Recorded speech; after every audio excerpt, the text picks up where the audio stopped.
Alors bonjour à tous, aujourd'hui je vais vous apprendre à faire un signe en origami. Alors on part d'abord d'une base de papier A4, comme ça tout le monde pourra prendre chez soi de quoi faire le signe. On part comme la grue faite précédemment et enseignée précédemment. On plie pour faire un carré, appuyez bien sur les plis comme d'habitude. Puis une fois que c'est fait, vous allez découper la bande restante. Vous prenez une paire de ciseaux et vous découpez la bande supplémentaire pour obtenir votre carré en papier.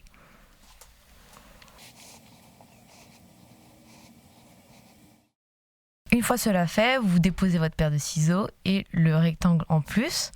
Vous dépliez le carré et vous obtenez sur le coup une trace au milieu. Vous la prenez en compte et vous allez plier les bords. Et vous vous basez sur la ligne pliée précédemment, sur le trait au milieu, pour plier les deux côtés du carré. Vous obtenez donc une base en forme de cerf-volant. Appuyez bien sur les plis, bien évidemment. Une fois cela fait, vous vous souvenez de la bande au milieu, et on va s'aider de cette bande et on va plier. Voilà, pour obtenir la forme présente. Appuyez bien sur les plis encore une fois, ça va nous aider. Essayez d'avoir le morceau de papier le plus plat possible. Ensuite, vous repliez une bande de papier à partir de la ligne précédente, comme d'habitude, et vous appuyez bien sur les plis. Puis vous effectuez la même étape de l'autre côté. Vous retournez la figure. Et vous refaites la même étape. Essayez de bien faire cette étape-là parce que le bout que vous obtenez, la pointe, c'est ce qui va nous servir pour le bec. Une fois cela fait, vous allez plier en fonction de la taille du cou que vous voulez.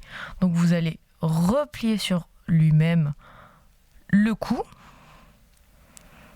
Voilà. Appuyez bien évidemment sur le pli, c'est ce qui va nous aider. Ensuite, vous dépliez, vous ouvrez au centre la figure et vous allez vous aider des deux plis que vous avez faits.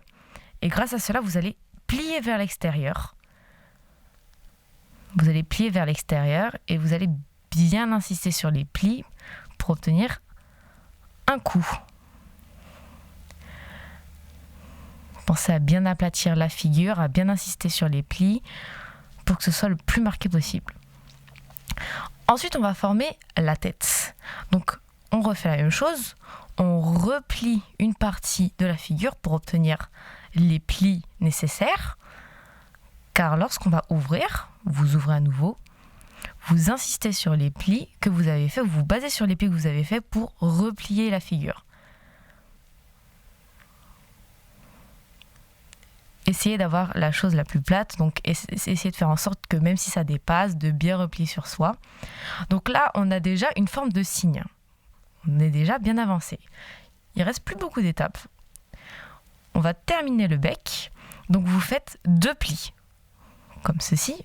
Essayez de faire en sorte que ce soit bien symétrique les deux plis. Puis ensuite, on refait la même étape, comme d'habitude. On ouvre. Et là, ça va être une étape un peu complexe. Vous allez faire en sorte de contracter les deux plis ensemble. Donc vous les pliez, vous prenez de face et vous faites en sorte de bien les plier ensemble. Ensuite, vous refermez le bec, bien évidemment. Et vous obtenez la forme suivante. Et donc vous avez votre signe et votre bec. Et on va terminer bien évidemment avec la queue du signe. Alors là, vous allez plier légèrement, vous allez vous baser sur la ligne, sur le pli de la ligne, vous allez enfoncer légèrement et vous allez remonter un tout petit peu pour obtenir une petite queue. Et ensuite, vous repliez le tout et ça y est, vous obtenez votre signe. Et bien évidemment, il était possible de faire le cou un peu plus long, c'est en fonction de comme vous le sentez, c'est en fonction de comment vous le sentez, si vous voulez un cou plus long ou plus court. Et voilà, vous obtenez votre signe, que vous pouvez poser bien évidemment. Et vous pouvez l'effectuer l'effectuer en plusieurs couleurs.